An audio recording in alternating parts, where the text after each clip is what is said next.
Characteristic: the captain is the head of the ship. The cook is a silent man whose main job was to drain the water. The correspondent is the one reporting.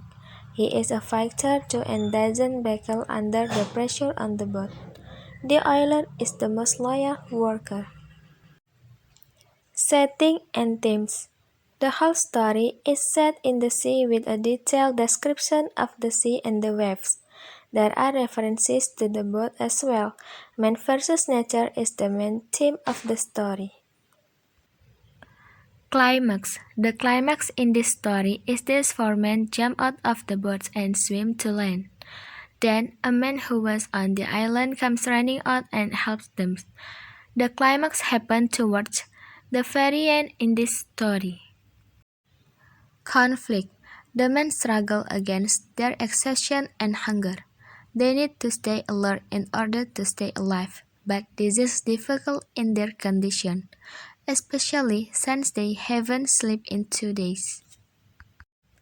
The rising action: the rising action in the story is four men are lost on the ocean in a tiny boat with crazy waves, and they are trying to reach land soon or be rescued. One of the main challenges that they face is they have to be very carefully and not move around a lot or the boat will fill up into the water and drown them.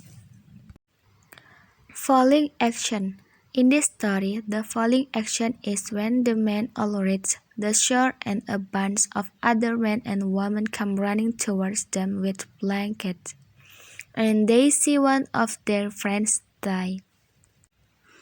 Resolution: the resolution in this story is when the men are sitting on the shore listening to the voice of the ocean, and they feel as if they can be interpreters of the sea.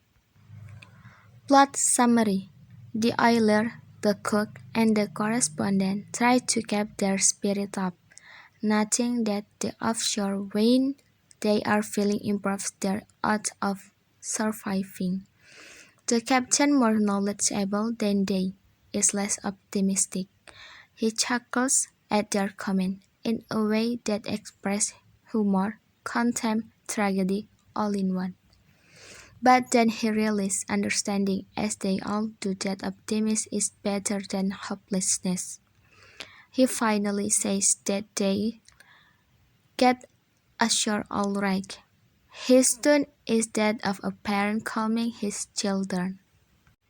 Gulls surround the boat, some flying overhead, some perching on patches of seaweed that float on the waves.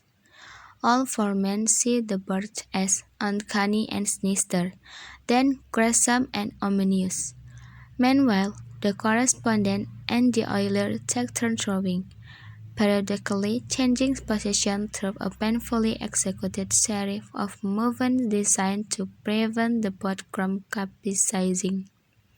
Eventually, the captain spots the lighthouse, so far away it appears to be the size of a pin. They continue to row toward it as the cook carefully bails out the water. Moral message: don't ever give up with our problem that we face. Fighting till die. Think a lot of hope, never think hopeless. Trust the other profession as well as we trust.